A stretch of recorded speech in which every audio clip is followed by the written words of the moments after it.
let's move on now with another presentation about proof of personhood, and in particular about how we at Kleros are addressing this issue. Santi already mentioned briefly about the proof of humanity. Well, that's why we had Santi speak at this point, and now we have Enrique Piqueras, who is a software engineer with a knack for breaking down complex topics into understandable parts. He has been programming since the age of 10, so like for 12 years now, more or less. You don't think you're old, right, Enrique? No. Oh, I'm muted there.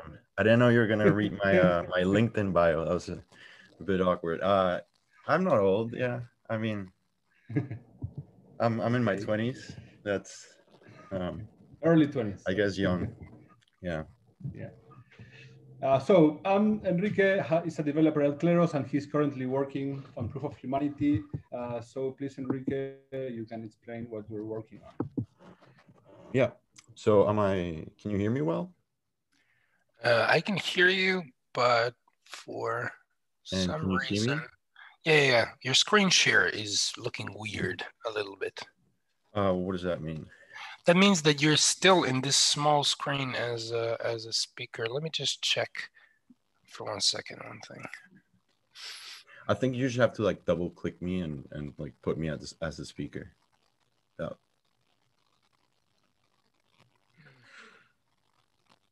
All right, it's good. It's good. Okay, let's go. Okay, so hi everyone. I'm Enrique, as Fede just introduced me, and first of all, I wanted to say thanks for joining us. You know, it feels like ages since we've been able to do this in real life, and I personally really miss it. So it's cool to at least be able to do it online.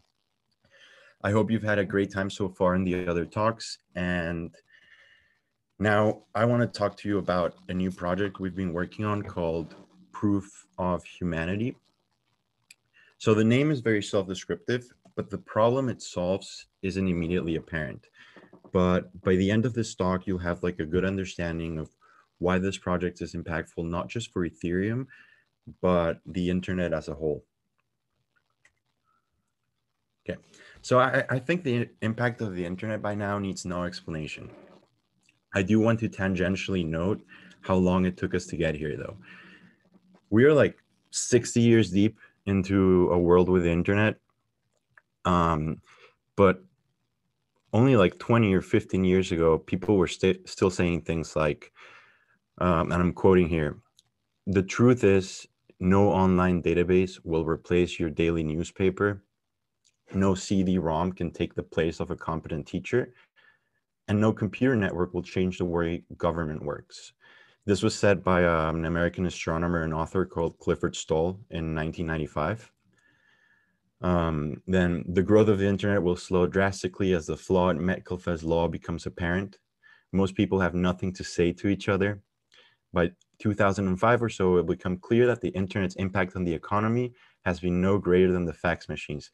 This was said in 1998 by Paul Krugman. He's a winner of the Nobel Prize in Economics. And of course, he said similar things about Bitcoin too. It's like he didn't learn. But I read this as an excellent reminder to never let our egos blind us, no matter how much knowledge and experience we have or think we have. And another famous quote is one by Steve Chen in 2005. Steve Chen was the CTO and co-founder of YouTube. He was worried about the viability of YouTube back then. And he said, like, there's just not that many videos I want to watch or that people want to watch. And of course, YouTube is huge now.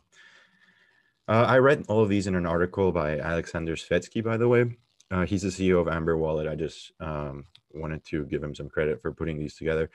And I always come back to quotes like these whenever I feel like we're ahead of our times, especially working in crypto.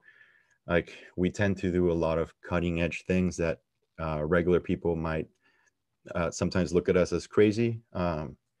And looking at things like these and seeing how people who were working on the internet 15 years ago were looked at as crazy gives me a lot of reassurance that we're going down the right path. Okay, so we have this internet now, and it's pretty amazing, right? Like we can connect the networks of a scale that we never thought possible. We can get together to share, collaborate, and build like whatever we can imagine.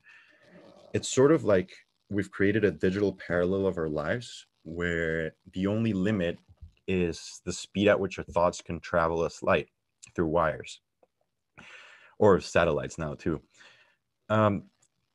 But there's one key difference. I mean, there's a few key differences, but one of the main differences between this digital world and our physical world that kind of blocks a lot of parallels to be created, like it blocks certain parallels from working well, is that in the digital world, we lack human identities.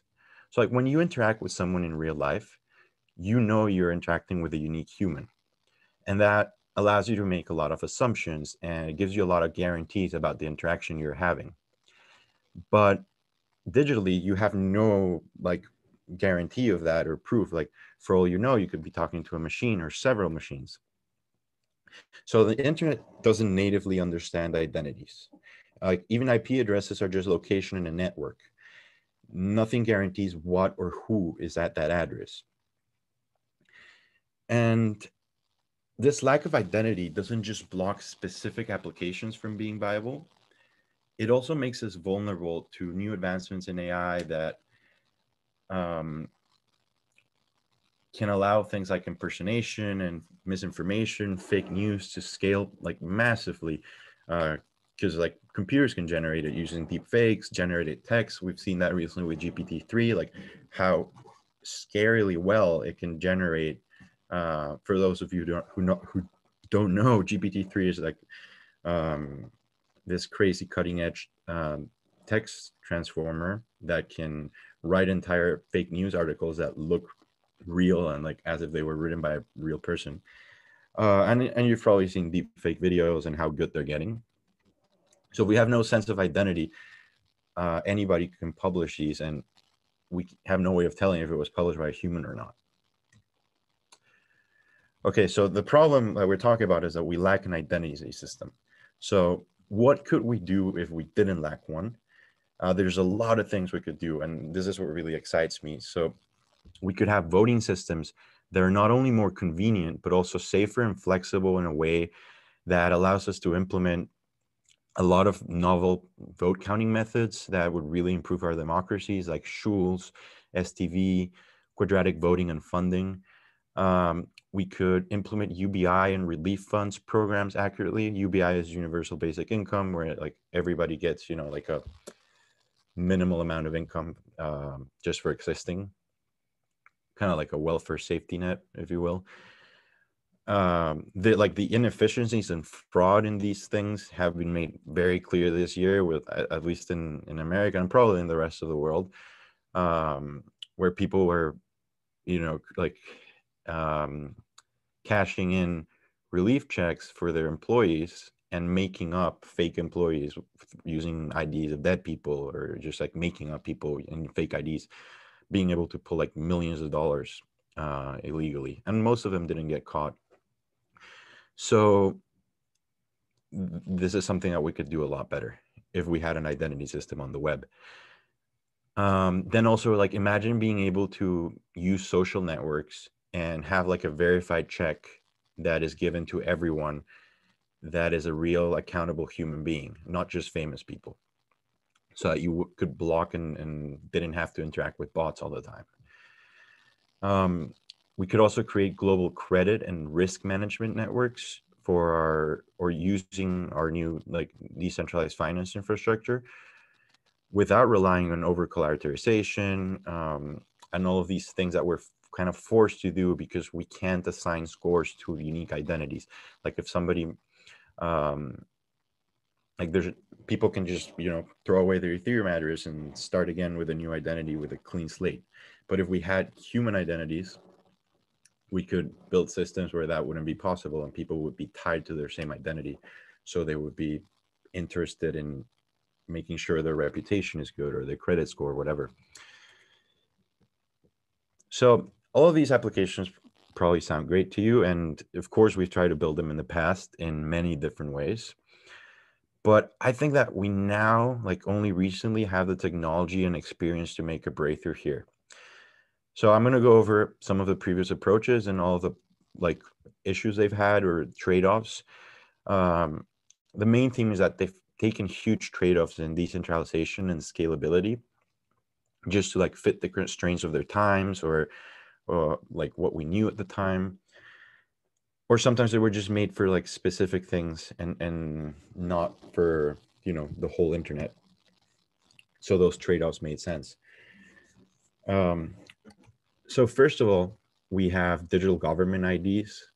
And like, I don't think there's much to say here. A global system like this would be at the mercy of a single state going rogue and jeopardizing the entire system. They could, you know, like create too many identities and civil attack the world, or block a minority that they don't like from accessing the system. So yeah, I'm not going to get into too much details about that, but you probably get the idea. Then we have these things called reverse Turing tests, which are a bit more interesting.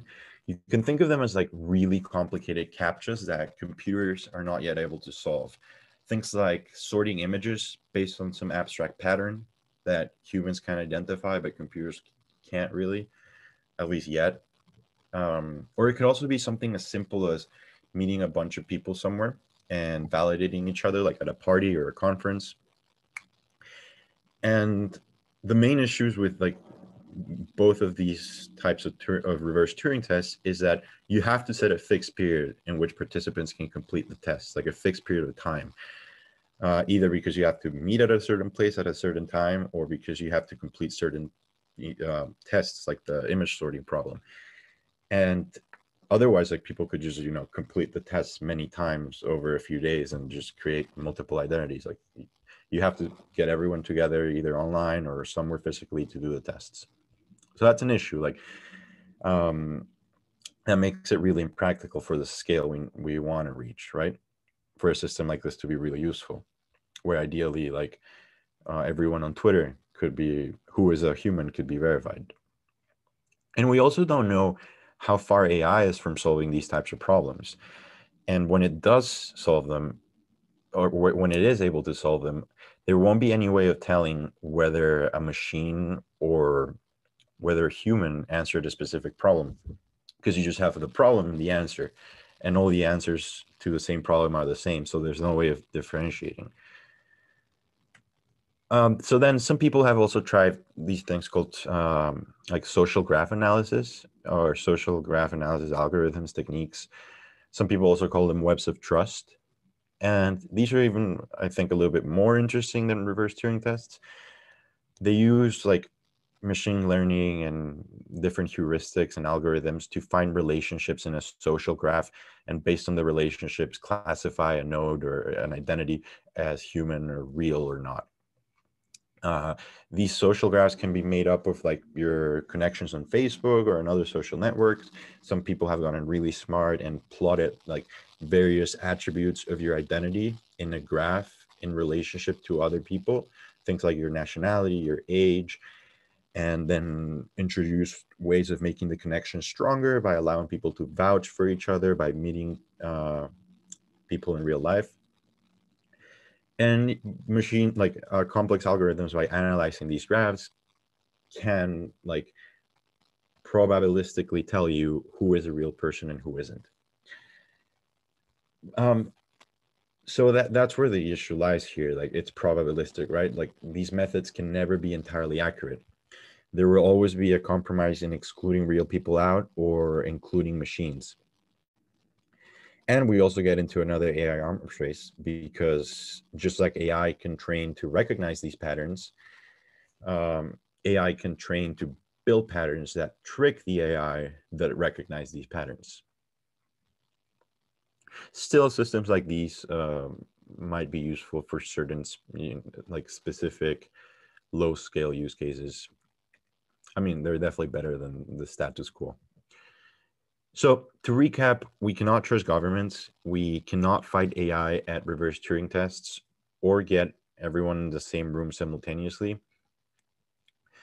And it's probably not a good idea to make decisions on black box graph analysis algorithms with machine learning that we probably don't understand down to the details. So at Kleros, we think the answer lies in something that has recently gained a lot of attention in the Ethereum and more general cryptocurrency ecosystem: token curated registries. These are like decentralized list curation mechanisms that incentivize rational actors to list correct items and challenge incorrect ones. The incentives for this come from financial staking when requesting to list or delist an item. So someone who challenges your request can win your stake or lose theirs to you, depending on the outcome. So in a way, these registries run prediction markets on whether a list item should or will be on the list or not. And we've launched lots of these lists. We even launched a generic factory where you can launch your own lists for your own with your own rules. And we kind of tuned the staking process and integrated the Kleros arbitration protocol to adjudicate challenges. And now this is being used to vet tokens in various exchanges, to validate investing strategies, to incentivize the creation of insurance data models, and a lot of more things. And other people in the team have talked about these. The factory, namely, is called Curated. I think almost every team member has touched a bit on that. So we have now this sound and proven primitive for listing arbitrary items. And what if these items were identities? That's what the question we asked. We can create a list where a correct item represents a unique human identity. And that's what we did. But then to make the process even more rigorous, we introduced learnings from the previous approaches we've discussed. Things like the webs of trust and reverse Turing tests. So for an item to be eligible for the list, it must receive vouchers by a set number of already confirmed identities. These identities put themselves at risk, meaning that we revoke them if they vouch for malicious submissions. The vouching mechanism makes it that much harder to create fake identities because a successful attacker would immediately lose their identity if they fell in a second attack. Because when they try to create a second fake identity, they also have to vouch for it. And so they're putting their fake identities at risk every time they try to create new fake identities. So this is just a way of easily hardening the list for this specific use case. And I'm interested also in how we can maybe create other hardening, other ways of hardening curated lists for specific use cases. So when applying for an identity, we only ask for users to provide their names, a short description, a photo, and a video that allows people to verify that they are real humans. And to answer any concerns about deep fakes, we're confident in a video for this use case. This is the reverse Turing part of the submission. Because like the AI strategies for creating deepfake videos involve like creating detector layers that check how real a video looks and then feedback the results back to the generator layer so that it can improve.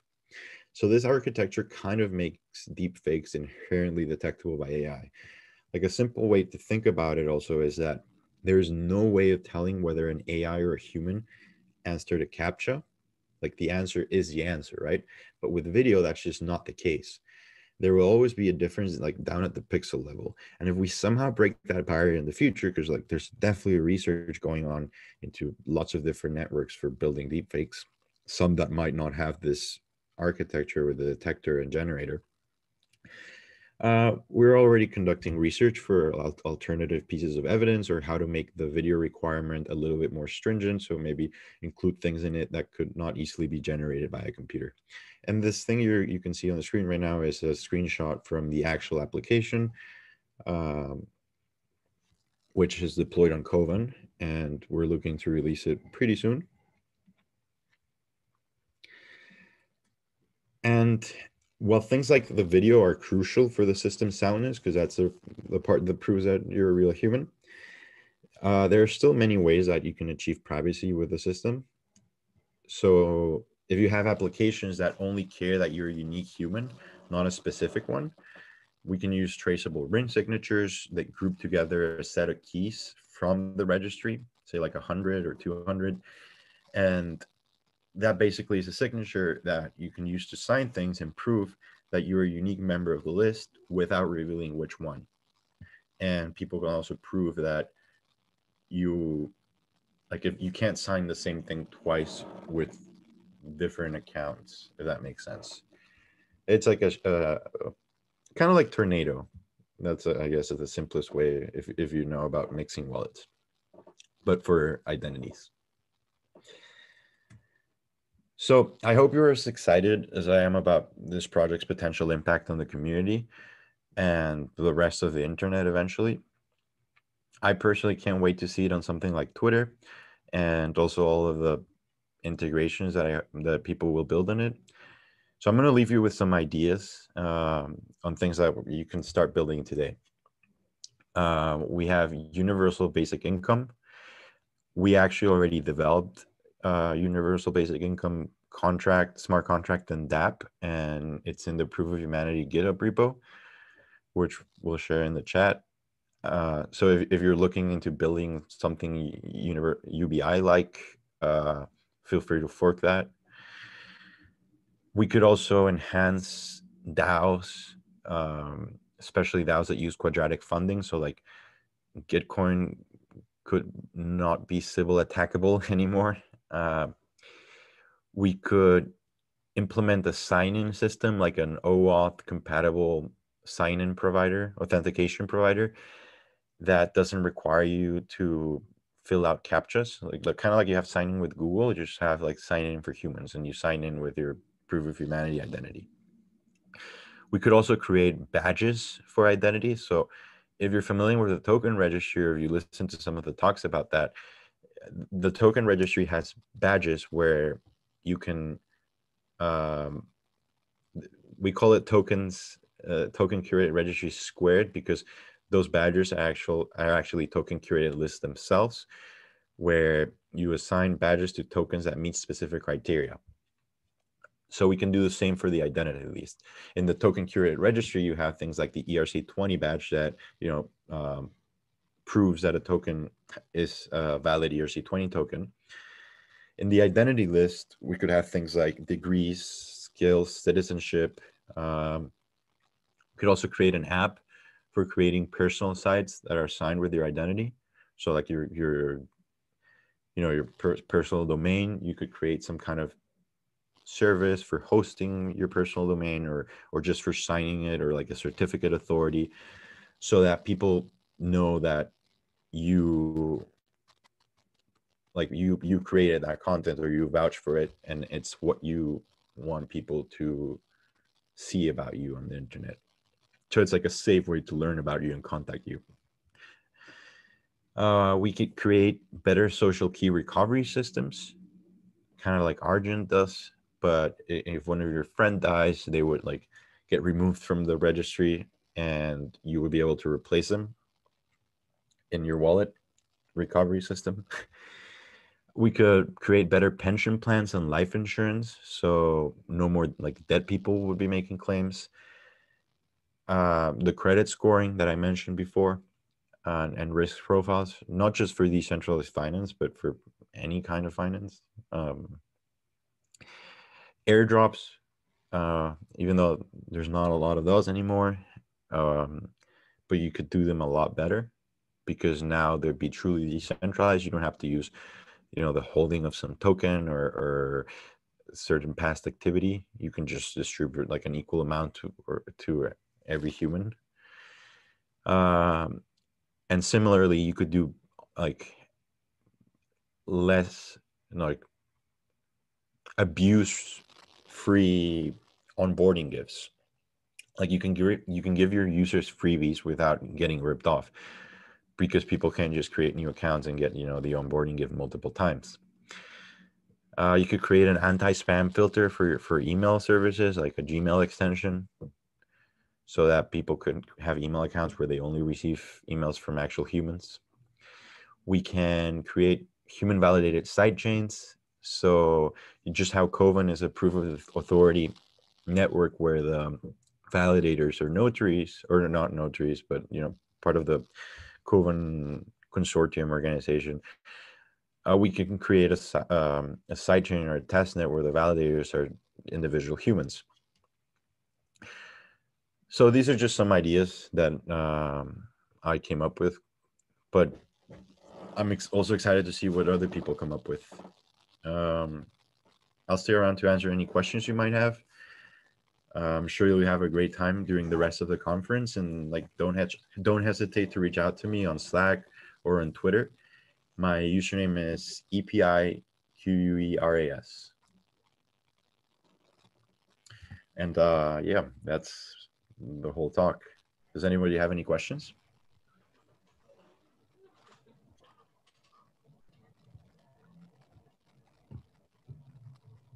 Any questions for Enrique here?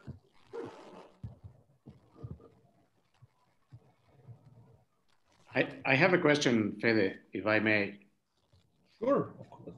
Go ahead. So it's actually sort of the same kind of question that I made to Santi earlier. So I understand, the main reason why you said that we cannot rely on government digital IDs, right? As a general basis, I agree with you. But as you said, I mean, there are many applications of giving proof of identity, proof of personhood, different applications that might work at different levels in different contexts. And then again, my question is why for some of these applications,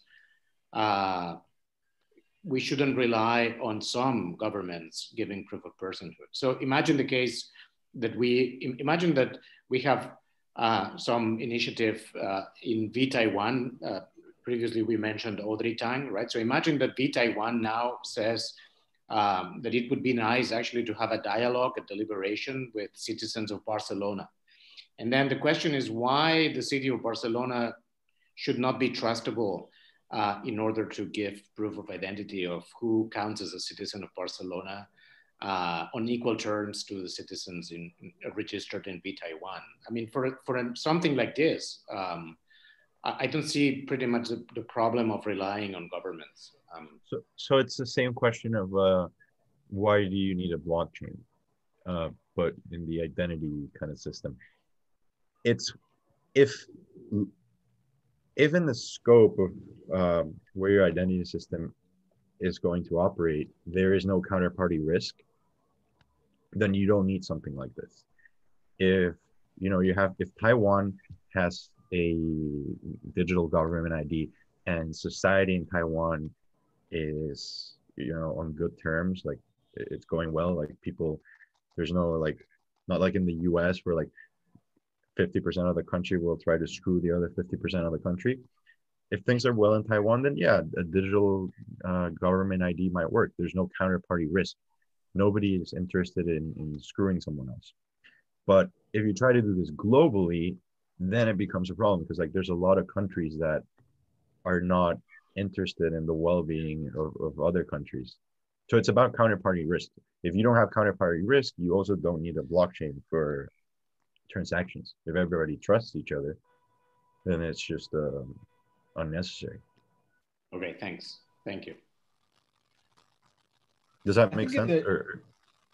Also, in the case of a city, the government, so they can just decide whatever they want to use as system for identity. Like they control the territory, I guess. So well, yeah, they can decide, the government, what to use, but that doesn't mean it's the best for the people. But if there's a single party controlling, the country, and there's no minority being abused by the government or ignored, then yeah, a digital government ID might work really well. But that's just not the case in most countries, and globally, it definitely isn't. But I think public administrations, they have their own systems to give confidence to the people that what they credit, if they register some people in some list, this registration. I mean, that's what they do actually in any election, right? So you generally trust your government when you have an electoral census. And of course, yes, we know that there might be some problems in some elections, but on a general basis, we tend to trust in them. And you're right. I mean, if the challenge, if the kind of initiatives that we have are global, you're totally right. I mean, half of the countries in the world, they are not even democratic, so we don't have any reason to trust them. But the thing, so I guess that what I wanted to say is that even if you have a global scope and some kind of global ambition, I think that sometimes it might make sense to start with some more local initiative and build up upon that initiative. But locally doesn't have to be like geographically locally. It can be like a community on the internet. I mean, this is especially useful for most of the applications I talked about were all like internet based because it's a digital problem. The lack of like provably human identity in the real world is not really an issue because when you interact physically, like you can clearly see the other person is a human, and if you interact with them multiple times, it's somebody, the same person. Yeah, unless they're like like getting plastic surgery, but like it's not an issue. But digitally, it's an issue. Yeah. Yeah, I guess like this is as local as it goes, considering the internet as a geography. Actually people like criticize us like on the because of, but this is only like targeted to the crypto ecosystem. So this is too local. People say, why don't you Kleros do like some more non-crypto things? This is really local. This is the equivalent of a small town for the internet, if you want. Like people who are going to start using this are going to be like very like hardcore crypto users. Then it could like grow, and who knows. Well, growth in things like this is very exponential because people want to get their friends on the list. So you imagine you start with 5 people, and each of those 5 people add 3 friends, and each of those 3 friends add 3 friends, and so on and so on and so on. So maybe initially, you'll just have like niche cryptocurrency people joining because they want to get like verified on Twitter as humans and not crypto bots. And over the course of 6 months, like growth could be really big. And it doesn't just have to be something for things like, crypto UBI. I think in the current political climate, it would be very useful to be able to see if like an article was actually written by a human or if a Twitter account is actually owned by a real human. Actually, I think the most like valuable thing this provides to like society is the protection against misinformation from deep fakes. Because imagine a world in 5 or 10 years where deep fake video becomes so good that it's unrecognizable. I mean, some videos right now, you're like, I can't recognize if they're real or not. Some really good ones. So like at that point, you could just create videos of politicians saying things they never said, like that are believable, but like really damaging. And also people could just use that as an excuse to get away with things. They could just say, oh no, that video is fake. It's not real. I never did that. But if we had this system where everybody had this like online human identity and they can sign whatever they put out there with this identity, then you can verify at least like that eliminates half the problem. Because people could still use it as an excuse like, oh, I did not do that. It's fake. But they can't, but you can know when they're telling the truth. Like when something they post was actually said by them. Like it eliminates half the problem of the horrible world that deep fakes will get us into. Yeah. And just one last thing to add, Jose Luis, like, so, I'm from Argentina. Like, I don't really trust the government with my data. so I'm not buying that assumption. And let me just give you one little example. Like, when the previous government started, they did a tax break for lots of people who had undeclared, money, which is quite common in Argentina. So they had a huge database of people who went into this program, and then they leaked that. So then lots of people like kidnappers or all kind of what type of criminals got access to database with the real names of people who has sizable amounts of money. So that's not a good way to build trust in government. Of course, I'm imagining this is not going to happen in Spain or most developed countries, but most people in the world are still under regimes like this. So, Fede, remember what I told you a couple of weeks ago? I just went through this experience that I never thought could be possible, really. I was born in Peru, so that's where my birth certificate is from, and I have an identity there, right? So something happened over the previous administrations, where the ministry of whatever ministry that takes care of recording citizenship information and birth certificates lost my birth certificate and kind of records of my existence. So nobody had my birth certificate, and you couldn't really see where I was born. You kind of just lost it. And I had to pay people to go to the hospital where I was born and kind of get proof from the hospital's medical records that yes, I was born there, and then go and re-register me in the government because I was non-existent. So most countries in the world are just really don't work. You can't trust them for anything. Okay, I would love to keep this conversation, but we have to move on. Thank you very much, Enrique. And of course, you can come to Telegram and discuss this. We're all the time there. So thank you very much.